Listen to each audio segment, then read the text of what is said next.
Hello everyone, welcome back to channel benchmark study. आज से हम स्टार्ट कर रहे हैं हमारा न्यू इनिशिएटिव पीआईबी सीरीज और ये अप्रैल मंथ से स्टार्ट कर रहे हैं हम। अभी रिसेंटली जो आपका एसबीआई का पेपर हुआ था उसमें जो हमने पीआईबी टॉप 100 एमसीक्यू सीरीज चलाई थी उसमें से काफी ज्यादा क्वेश्चंस आपके आगे थे। तो हमने सोचा कि हम मंथली क्या करेंगे, इस इनिशिएटिव को कंटिन्यू रखेंगे और पीआईबी पे आपके मंथली एटलीस्ट 5 से 6 लेक्चर हम लेंगे। ठीक है, तो ये जो सीरीज है इसकी आपको जो पीडीएफ है वो हमारे टेलीग्राम चैनल पे मिल जाएगी, जिसका लिंक आपको डिस्क्रिप्शन में मिल जाएगा। ठीक है, तो स्टार्ट करते लेक्चर को, बढ़ते अपनी फर्स्ट न्यूज की तरफ।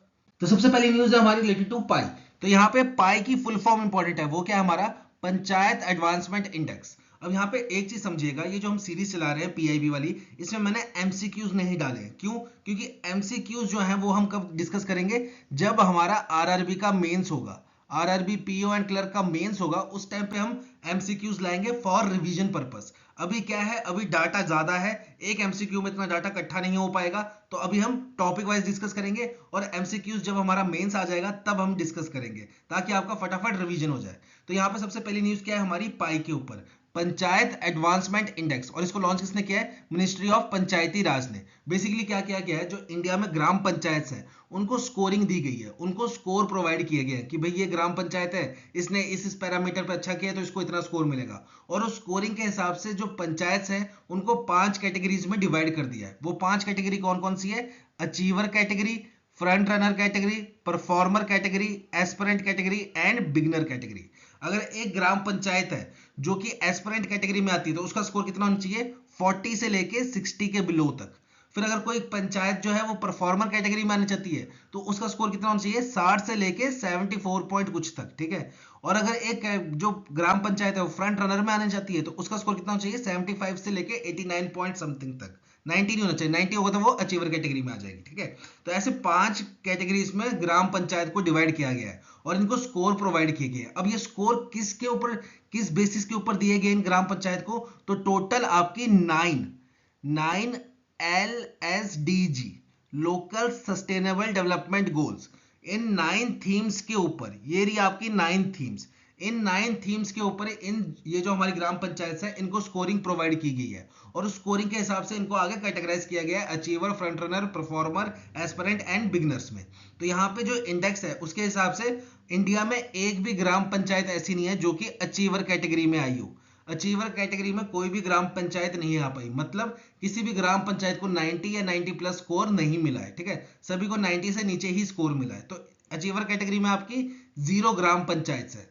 सबसे ज्यादा ग्राम पंचायत आपकी कौन सी कैटेगरी में है? तो सबसे ज्यादा आपकी ग्राम पंचायत है एस्पिरेंट कैटेगरी में। कितनी? 61.2%।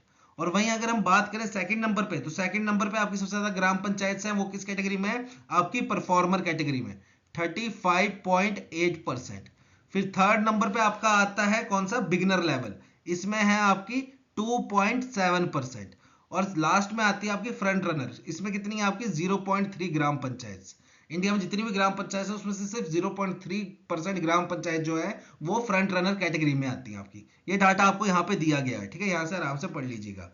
अब बात करते हैं स्टेट वाइज। तो जो हमारी फ्रंट रनर में 0.3% ग्राम पंचायत है, इसमें से सबसे ज्यादा किस स्टेट की है? तो वो है आपकी गुजरात की, 346। और दूसरे नंबर पे आपका आता है कौन सा? तेलंगाना, 270। और अगर हम परफॉर्मर कैटेगरी की बात करें तो इसमें सबसे ज्यादा ग्राम पंचायत कौन से स्टेट से हैं? तो सबसे ज्यादा गुजरात से, ये रहा आपका नंबर। और दूसरे नंबर पे आता है आपका महाराष्ट्र, तीसरे नंबर पे आता है तेलंगाना। अब देखो यहाँ पे आपका ऐसा भी क्वेश्चन बन सकता है ना कि आपकी जो पंचायत एडवांसमेंट इंडेक्स है उसमें अगर हम फ्रंट रनर कैटेगरी की बात करें तो सबसे ज्यादा फ्रंट रनर कैटेगरी में कौन से स्टेट की ग्राम पंचायत है? तो यहाँ पे आंसर क्या होगा? गुजरात। परफॉर्मर कैटेगरी में सबसे ज्यादा कौन से स्टेट की ग्राम पंचायत है? तो यहाँ पे आंसर क्या होगा आपका? गुजरात। सबसे ज्यादा ग्राम पंचायत कौन सी कैटेगरी में आती है? तो वो वहां पे आंसर क्या होगा आपका? एस्पिरेंट्स। फिर ये जो इंडेक्स है इस पे जो स्कोरिंग दी जा रही है वो कितनी थीम्स के ऊपर दी जा रही है? तो टोटल आपकी 9 थीम्स के ऊपर दी जा रही है। और ये जो पंचायती एडवांसमेंट इंडेक्स है ये लॉन्च किसने किया है, किसके द्वारा लॉन्च किया गया है? तो मिनिस्ट्री, हमारी मिनिस्ट्री ऑफ पंचायती राज। ठीक है, बढ़ते हैं नेक्स्ट स्लाइड की तरफ। नेक्स्ट है हमारा फर्स्ट एनओसी इशूड। अब यहां पे क्या हुआ है, जो हमारी inland waterways authority of India है, inland waterways authority of India, इनका काम क्या है? देखो इनके ना 2 टारगेट है, एक तो आपका कार्गो, एक है आपका टूरिज्म। कार्गो के लिए जैसे उन्होंने जलवाहक स्कीम लॉन्च की थी जिसमें क्या है कि हम वाटरवेज का यूज करके जो है वो सामान को, कार्गो को एक जगह से दूसरी जगह लेकर जाएंगे, जिससे क्या है हमारी कॉस्ट कॉस्ट ऑफ ट्रांसपोर्टेशन जो है वो कम पड़ेगी और स्मूथली ट्रांसफर भी हो पाएगा, हमारा जो कार्गो है वो स्मूथली ट्रांसफर हो पाएगा। एक तो ये इनका टारगेट। दूसरा है टूरिज्म इंक्रीज करना, वाटरवेज का यूज करके टूरिज्म इंक्रीज करना। अब यहाँ पे टूरिज्म इंक्रीज करने के लिए इनको इंफ्रास्ट्रक्चर बिल्ड करना पड़ेगा, वाटरवेज में, पानी में इंफ्रास्ट्रक्चर बिल्ड करना पड़ेगा। उसके लिए इन्होंने क्या किया, एक पोर्टल लॉन्च किया, noc.iwa.nic.in। अब इसमें क्या होगा, कोई प्राइवेट कंपनी है, कोई भी कंपनी है, अगर वो चाहती है कि हम जो वाटरवेज है इसमें इंफ्रास्ट्रक्चर डेवलपमेंट करें, तो उनको क्या करना पड़ेगा, पहले एक एनओसी लेनी पड़ेगी इस पोर्टल के थ्रू।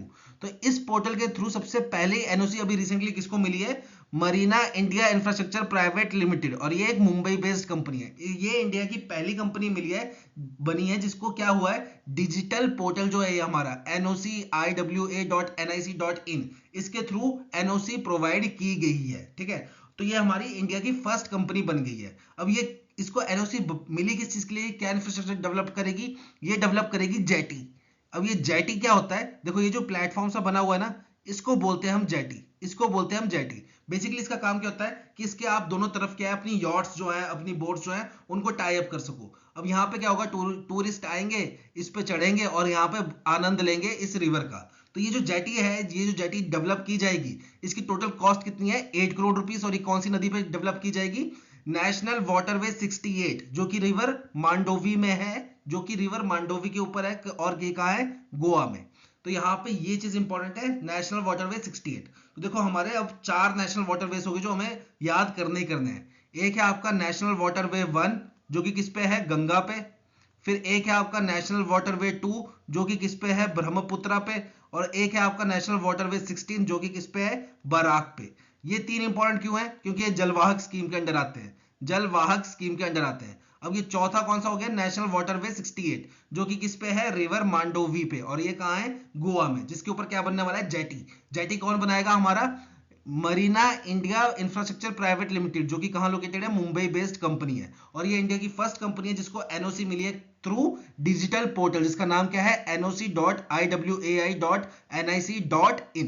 ठीक है, तो ये चीज हमारी इंपॉर्टेंट बन जाती है। हमारा जो इनलैंड वाटरवेज अथॉरिटीज है, इसका 2 काम है, क्या, एक तो कार्गो को प्रमोट करना थ्रू वाटरवेज, और एक टूरिज्म को प्रमोट करना थ्रू वाटरवेज। ठीक है, बढ़ते हैं नेक्स्ट न्यूज की तरफ।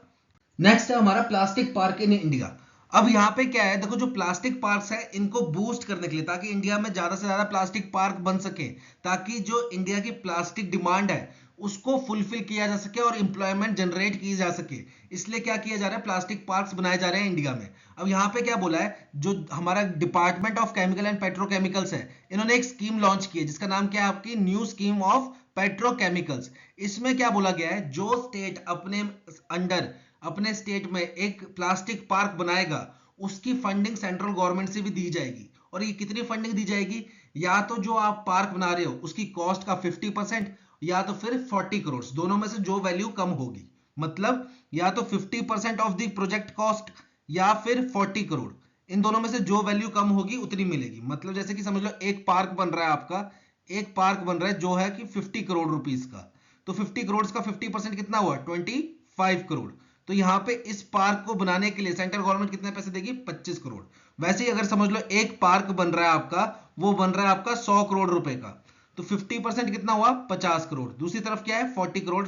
ठीक है, तो इन दोनों में से कम वैल्यू क्या है, 40 करोड़। तो यहाँ पे इस पार्क को बनाने के लिए सेंट्रल गवर्नमेंट कितने पैसे देगी, 40 करोड़। मतलब या तो जितना भी आपका प्रोजेक्ट की कॉस्ट है उसका 50%, या फिर 40 करोड़, जो भी इन दोनों में से लेस वैल्यू होगी वो गवर्नमेंट ऑफ इंडिया देगी। अगर आपकी प्रोजेक्ट की कॉस्ट ज्यादा है और उसका 50% 40 करोड़ से ऊपर बन रहा है, तो प्रोजेक्ट की कॉस्ट आपको कितनी मिलेगी, गवर्नमेंट ऑफ इंडिया की तरफ से 40 करोड़ ही मिलेगी। ठीक है, मतलब मैक्सिमम कितना मिल सकता है एक प्रोजेक्ट पे, 40 करोड़।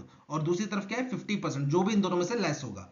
तो इंडिया में टोटल प्लास्टिक पार्क्स कितने हैं, ये क्वेश्चन बन सकता है आपका। तो टोटल अभी प्लास्टिक पार्क कितने हैं, 10। टोटल 10 प्लास्टिक पार्क है आपके, 1 2 3 4 5 6 7 8 9 10, टोटल 10 आपके प्लास्टिक पार्क्स है। सबसे पहला प्लास्टिक पार्क की अप्रूवल किसको मिली थी, तो वो मिली थी आपके टाइमआउट मध्य प्रदेश में। ठीक है, 2013 में। और सबसे रीसेंट प्लास्टिक पार्क की अप्रूवल कहां मिली आपकी, तो 2 स्टेट्स 2022 में, कर्नाटका एंड यूपी। ठीक है, तो ये चीज आप याद रखना। बढ़ते हैं नेक्स्ट। और यहाँ पे ये चीज इंपॉर्टेंट है कि जो फंडिंग मिलेगी गवर्नमेंट ऑफ इंडिया की तरफ से प्लास्टिक पार्क के लिए वो कितनी होगी, या तो 50% ऑफ प्रोजेक्ट कॉस्ट और 40 करोड़, जो भी इन दोनों में से वैल्यू लेस होगी, विच एवर इज लेस, उतनी फंडिंग मिलेगी आपको किससे, गवर्नमेंट ऑफ इंडिया की तरफ से। ठीक है, बढ़ते हैं नेक्स्ट स्लाइड की तरफ। नेक्स्ट न्यूज है हमारी रिलेटेड टू फार्मा सेक्टर।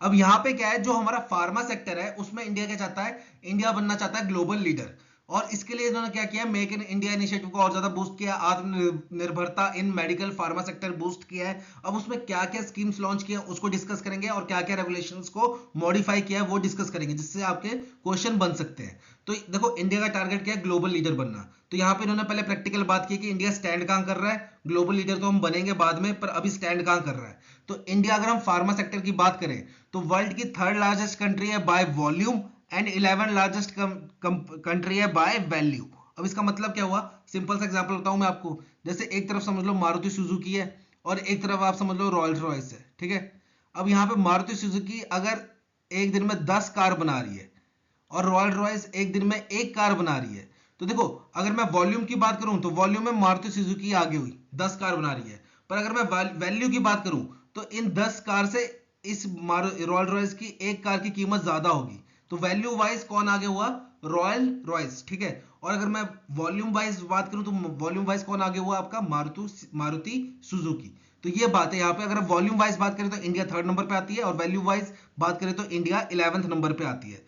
फिर अगर हम मेडिकल डिवाइसेस की बात करें, ठीक है, मेडिकल डिवाइसेस कैसे हुआ, जैसे आपका मेडिकल इक्विपमेंट्स होती हैं, फिर आपके सर्जिकल इंस्ट्रूमेंट्स होते हैं, उन सब को क्या बोलते हैं, मेडिकल डिवाइस। तो उसकी प्रोडक्शन की बात करें तो इंडिया जो है 4th लार्जेस्ट डिवाइस मार्केट है एशिया में। नंबर 1 पे कौन सा आपका जापान, नंबर 2 पे चाइना, नंबर 3 पे south Korea.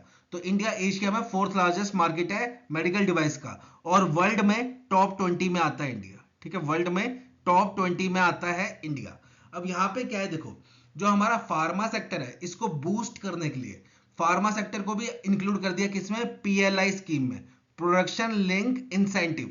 Production link incentive कि जितना आप प्रोडक्शन करोगे इस टारगेट से ऊपर करोगे तो आपको इंसेंटिव भी दिया जाएगा गवर्नमेंट ऑफ इंडिया के द्वारा।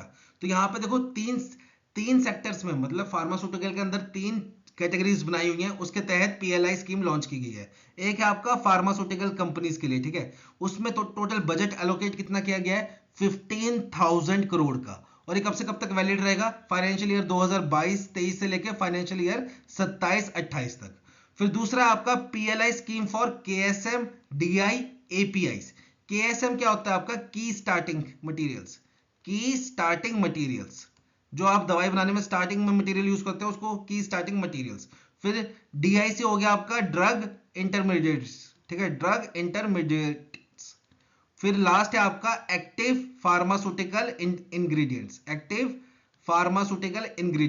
ज्यादातर ये कंपनीज क्या करती थी, इंडिया की इंपोर्ट करती थी, बाहर से इंपोर्ट करती थी। अब गवर्नमेंट ने क्या किया, इसको भी इसके अंडर ले आए, पीएलआई स्कीम के अंडर, प्रोडक्शन लिंक इंसेंटिव के अंडर, कि आप अपना खुद का जनरेट कीजिए, इंपोर्ट मत कराइए। ठीक है, आप खुद प्रोड्यूस कीजिए, आपको क्या मिलेगा, प्रोडक्शन के ऊपर इंसेंटिव दिया जाएगा। और इसके लिए बजट कितना अलोकेट किया गया, 6,940 करोड़। और कब से कब तक वैलिड रहेगी, फाइनेंशियल ईयर 20-21 से लेकर फाइनेंशियल ईयर 29-30 तक। फिर आपकी PLI scheme for medical devices की आप प्रोडक्शन इंक्रीज करोगे तो भी आपको क्या मिलेगा, इंसेंटिव मिलेगा, और उसके लिए बजट एलोकेट कितना किया गया है, 3,420 करोड़। और ये कब से कब तक वैलिड रहेगा, 2020-21 से लेकर 2027-28 तक। अब यहाँ पे एक चीज समझिएगा, यहाँ पे एफडीआई के ऊपर भी क्वेश्चन आ सकता है। अगर हम बात करें एफडीआई की, अगर आप किसी मेडिकल डिवाइस कंपनी में, जो कि मेडिकल डिवाइस क्या करती है, प्रोडक्शन करती है मेडिकल डिवाइसेस की, मेडिकल डिवाइस कंपनी में अगर आप एफडीआई की बात करें तो कितना एफडीआई अलाउड है, वो है आपका 100% एफडीआई अलाउड है फॉर मेडिकल डिवाइसेस कंपनी। और अगर हम बात करें फार्मा कंपनी की, जो कि आपकी दवाइयां बना रही है फार्मा कंपनी की, तो इसमें एफडीआई कितना अलाउड है, 74% for green pharma projects and 100% for brown pharma. अब ग्रीन फार्मा ब्राउन फार्मा क्या होता है, ये मैंने पहले भी बताया है। देखो ग्रीन फार्मा क्या होता है आपका, ग्रीन जहां पे भी ग्रीनफील्ड एयरपोर्ट हो गया, ग्रीनफील्ड रेलवे स्टेशन हो गया, ग्रीनफील्ड बिल्डिंग होगी, कुछ भी जहां पे भी ग्रीन आ गया, उसका मतलब क्या होता है, उसको स्क्रैच से स्टार्ट किया जा रहा है, वो उसको पहली बार स्टार्ट किया जा रहा है, मतलब पहली बार बनाना स्टार्ट किया जा रहा है। जैसे ग्रीनफील्ड एयरपोर्ट है, तो मतलब वहां पे कभी एयरपोर्ट था ही नहीं और वहां पे एयरपोर्ट बनाना स्टार्ट कर रहे हैं हम स्टार्टिंग से, उसको बोलते हैं हम ग्रीन प्रोजेक्ट्स। और ब्राउन प्रोजेक्ट्स क्या होते हैं, जो कि पहले से ही बिल्ट हो चुके हैं, उनको मॉडिफाई करते हैं या फिर उनको एक्सपैंड करते हैं या फिर उसको कोई और कंपनी लीज पे लेती है या फिर उसको और कोई कोई कंपनी एक्वायर कर लेती है, उनको बोलते हैं हम ब्राउन प्रोजेक्ट्स। ब्राउन प्रोजेक्ट्स क्या होता है, बेसिकली जो पहले से ही बने हुए होते हैं, उसमें कुछ मॉडिफिकेशन कर रहे हो या उसको कोई कंपनी किराए पे ले रही है, लीज पे ले रही है या कोई कंपनी उसको एक्वायर कर रही है। ठीक है, तो यहाँ पे क्या है, अगर फार्मा कंपनी, ठीक है, फार्मा कंपनी है और वो कोई प्रोजेक्ट स्टार्ट कर रही है, ग्रीन प्रोजेक्ट स्टार्ट कर रही है, तो उसमें एफडीआई अलाउड है 74% की। और वहीं ब्राउन फार्मा में कितना एफडीआई अलाउड है, 100%। तो ये भी आपका अलग से क्वेश्चन बन सकता है। ठीक है, अब आगे बात करते हैं इसको और कैसे बूस्ट किया जा रहा है हमारी फार्मा सेक्टर को, तो नेक्स्ट स्लाइड में उसकी बात करते हैं। अब यहाँ पे बात करते हैं हम पार्क्स की। तो देखो इंडिया गवर्नमेंट ने क्या बोला है कि हम bulk drug park scheme launch करेंगे। इसमें क्या होगा, जो भी स्टेट गवर्नमेंट एक बल्क ड्रग पार्क बनाएगी, उसको क्या है, सेंटर की तरफ से फाइनेंशियल असिस्टेंस दिया जाएगा। अब ये बल्क ड्रग पार्क क्या है, ये वो पार्क है जहां पे वर्ल्ड क्लास इंफ्रास्ट्रक्चर होगा और जहां पे एक साथ बहुत सारी ड्रग्स बनाई जाएंगी, ताकि जो हमारी कॉस्ट ऑफ प्रोडक्शन है, मैन्युफैक्चरिंग कॉस्ट है, उसको रिड्यूस किया जा सके और इंडिया को सेल्फ रिलायंट बनाया जा सके इन फार्मा सेक्टर। तो यहाँ पे सेंट्रल गवर्नमेंट ने क्या बोला कि जो स्टेट ये बल्क ड्रग पार्क बनाएगा, उसको फाइनेंशियल असिस्टेंस प्रोवाइड किया जाएगा सेंटर की तरफ से। कितना प्रोवाइड किया जाएगा, मैक्सिमम मैक्सिमम 1000 करोड़ या फिर 70% ऑफ प्रोजेक्ट कॉस्ट। इन दोनों में से जो भी वैल्यू लेस होगी, ठीक है, मैक्सिमम एक प्रोजेक्ट पे कितना देगी सेंट्रल गवर्नमेंट, 1000 करोड़, या तो फिर 70% of project cost.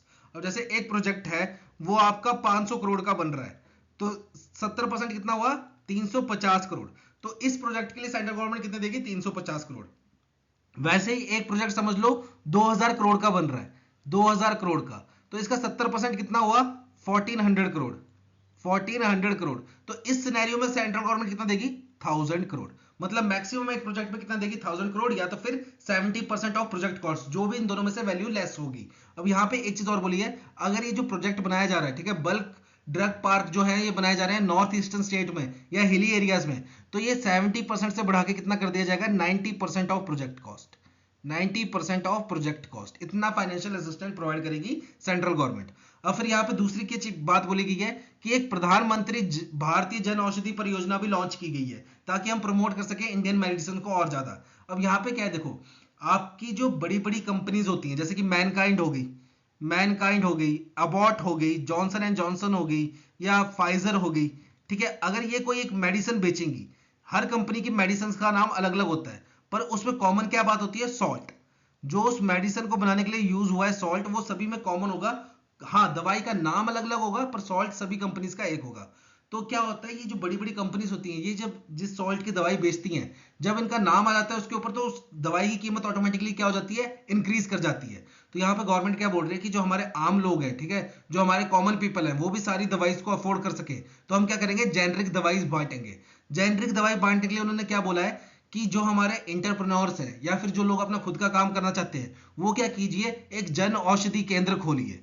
Jan Aushadhi केंद्र खोलिए, उससे फायदा क्या होगा आपको, कि जो गवर्नमेंट ऑफ इंडिया है वो आपको इंसेंटिव देगी, जितने आप सेल करोगे, आप जितनी जेनरिक मेडिसिन सेल करोगे उस पर आपको क्या मिलेगा, इंसेंटिव मिलेगा। तो हम यहाँ पे बात कर रहे थे जेनरिक मेडिसिन होती कैसी है। तो ये देखो, जैसे ये आपकी मैनकाइंड हो गई, अबॉट हो गई, जॉनसन जॉनसन हो गई, पी फाइजर हो गई, ये अगर कोई मेडिसिन बेच रही है, ये कोई मेडिसिन बेच रही है, तो जाहिर सी बात है इसकी क्या होगी, कॉस्ट ज्यादा होगी। क्यों, क्योंकि ये बड़ी कंपनीज हैं, इनका नाम लगा हुआ है उसमें, तो ब्रांड वैल्यू अपने आप ऑटोमेटिकली ऐड होगी। तो यहाँ पे क्या कर रही है गवर्नमेंट ऑफ इंडिया, कि ये जो मेडिसिन बन रही है, जिस सॉल्ट से बन रही है, उस सॉल्ट का यूज करके सेम मेडिसिन लोकल वेंडर से बनवा रही है। लोकल वेंडर्स मतलब आपकी लोकल कंपनी से बनवा रही है, पर ऐसी बात नहीं है कि उनकी क्वालिटी में कुछ मिसमैच होगा, क्वालिटी सेम रहेगी, ठीक है, पर क्या होगा, उस पर इन बड़ी कंपनीज का नाम नहीं आएगा, तो जाहिर सी बात है उसमें ब्रांड वैल्यू ऐड नहीं होगी, तो उस जो दवाई है उसकी कीमत जो है वो काफी सस्ती पड़ेगी, ताकि वो उसको कॉमन पीपल भी अफोर्ड कर सके। तो ये जो मेडिसिन है कहाँ से बेची जाएंगी, आपकी जन औषधि केंद्र से बेची जाएंगी। अब यहाँ पे जन औषधि केंद्र बनाने के लिए सरकार ने क्या बोला, देखो अगर कोई इंटरप्रेन्योर है, वो अगर एससी कैटेगरी का है, एसटी कैटेगरी का है, या दिव्यांग है, हैंडीकैप है, या एक्स सर्विसमैन है, या फिर कोई लेडीज है, अगर वो ये जन औषधि केंद्र खोल रही है, तो उसको one time one time incentive 2 lakh रुपए का दिया जाएगा गवर्नमेंट ऑफ इंडिया के द्वारा। किस किस को? या तो फिर वुमेन एंटरप्रेन्योर होनी चाहिए, या एक्स सर्विसमैन, या दिव्यांग होना चाहिए, या SC ST होना चाहिए, ठीक है। तो उनको क्या मिलेगा? 2 लाख का इंसेंटिव मिलेगा गवर्नमेंट ऑफ इंडिया के द्वारा। फिर सरकार ने एक बात और बोली है, ये तो बात होगी हमारी स्पेशल कैटेगरी की। फिर सभी के लिए एक कॉमन बात बोली है, कोई भी व्यक्ति किसी भी कैटेगरी का हो, औरत हो, आदमी हो, कोई भी कैटेगरी का हो, अगर वो ये जो जन औषधि केंद्र है इनको खोलता है नॉर्थ ईस्टर्न स्टेट्स में, या हिमालयन एरियाज में, या आइलैंड्स पे, ठीक है, या फिर जो हमारी एस्पिरेशनल डिस्ट्रिक्ट्स है उनमें, तो भी उनको क्या दिया जाएगा? 2 लाख का इंसेंटिव दिया जाएगा। मतलब 2 लाख का इंसेंटिव पाने के लिए आपके पास 2 क्राइटेरिया है। जैसे अगर आप पॉर्श एरिया में खोल रहे हैं, जैसे चंडीगढ़ हो गया, दिल्ली हो गया, मुंबई हो गया, जहां पे कोई दिक्कत नहीं है खोलने में, ठीक है, वहां पे अगर आप जन औषधि केंद्र खोल रहे हो, तब आपको 2 लाख कब मिलेगा? या तो फिर आप लड़की होने चाहिए, वुमेन एंटरप्रेन्योर होने चाहिए, या एक्स सर्विसमैन होने चाहिए, या दिव्यांग होने चाहिए, या SC ST कम्युनिटी के होने चाहिए, तब आपको 2 लाख मिलेगा। पर अगर आप हिली एरियाज में खोल रहे हो, नॉर्थ ईस्टर्न में खोल रहे हो, या आइलैंड में खोल रहे हो, ठीक है, आइलैंड टेरिटरीज में खोल रहे हो, या फिर एस्पिरेशनल डिस्ट्रिक्ट्स में खोल रहे हो, तब आप किसी भी कैटेगरी के हो, कोई भी जाति के हो, कोई भी आप आदमी हो, औरत हो, कुछ भी हो, ठीक है, आपको 2 लाख रुपया इंसेंटिव मिलेगा जन औषधि केंद्र खोलने पे। फिर यहाँ पे क्या बोला है देखो, अब ये जन औषधि केंद्र पे आप जब मेडिसिन बेचोगे, तो जाहिर सी बात है पहले आप सरकार से खरीदोगे, फिर आप अपनी जन औषधि केंद्र पे बेचोगे। तो यहाँ पे गवर्नमेंट ऑफ इंडिया ने क्या बोला है कि आप जितनी मेडिसिन सरकार से खरीदोगे, उस पे आपको इंसेंटिव देगी सरकार। जितनी मेडिसिन आप सरकार से खरीदोगे, उस पे आपको इंसेंटिव देगी सरकार, क्योंकि आप जितनी ज्यादा मेडिसिन खरीदोगे, मतलब उतनी ज्यादा आप आगे बेच भी रहे हो, उतना ज्यादा आप जेनरिक मेडिसिन बेच भी रहे हो। तो इसलिए सरकार ने क्या बोला है, जो व्यक्ति हमसे जितनी ज्यादा मेडिसिन परचेज करेगा फॉर देयर जन औषधि केंद्र, उसको हम 20%, जितनी भी उसने दवाई खरीदी है उसका 20% इंसेंटिव देंगे। और मैक्सिमम कितना देंगे? 20,000 का।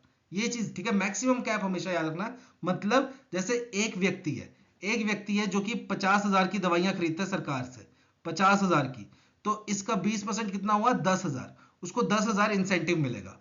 फिर वही एक व्यक्ति है जो कि क्या कर रहा है आपकी मेडिसिन खरीद रहा है, समझ लो 2 लाख रुपए की, 2 लाख रुपए की, तो इसका 20% कितना हुआ? 40,000। तो इसको 40,000 इंसेंटिव देंगे? नहीं, मैक्सिमम कैप कितना है इंसेंटिव पे? 20,000। मतलब 20% ऑफ परचेज या 20,000, जो भी इन दोनों में से लेस वैल्यू होगी, उतना आपको इंसेंटिव दिया जाएगा फॉर प्रधानमंत्री जन औषधि केंद्र के लिए, ठीक है, जो इसके लिए आपसे गवर्नमेंट ऑफ इंडिया से मेडिसिन परचेज कर रहा है। फिर लास्ट जो स्कीम है इसको बूस्ट करने के लिए लॉन्च की गई है, वो क्या आपकी strengthening of pharmaceutical industry scheme, जिसका टोटल बजट एलोकेट कितना किया गया है? 500 करोड़ का। और इस स्कीम का काम क्या है?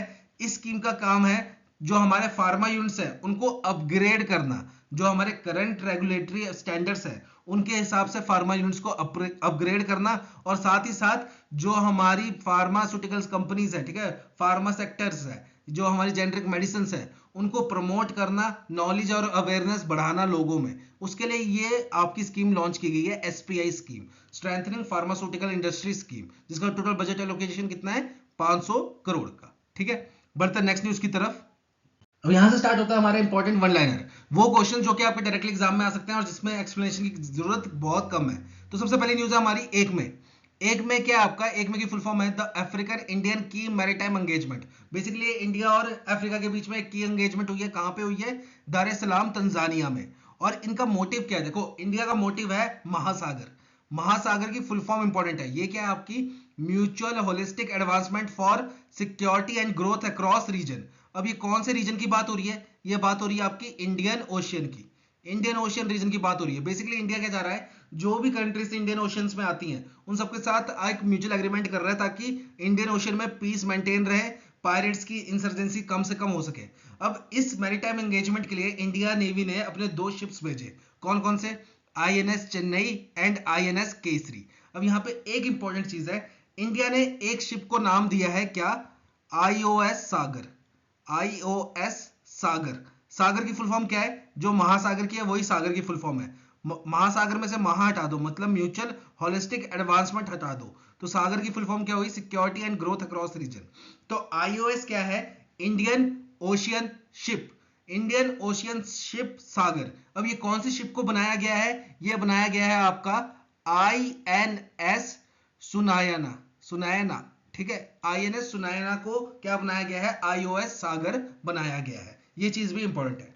फिर नेक्स्ट है आपका स्टेलर लॉन्च किया है। स्टेलर लॉन्च किया है किसने, सेंट्रल इलेक्ट्रिसिटी अथॉरिटी ने। और ये किस किसने मिलकर बनाया है, ये बनाया है हमारा central electricity authority, the Lantau group, ये आपका बेसिकली हांगकांग ग्रुप है, ठीक है, हांगकांग बेस्ड कंपनी है। अब इसके 6 जगह आपके हेडक्वार्टर्स है, 6 कंट्रीज में हेडक्वार्टर्स है, तो इतना डीप में नहीं पूछेगा आपका। बेसिकली लैंटाओ ग्रुप और एडीबी ने, इन तीनों ने मिलकर ये स्टेलर प्रोग्राम बनाया, एक तरीके का सॉफ्टवेयर है।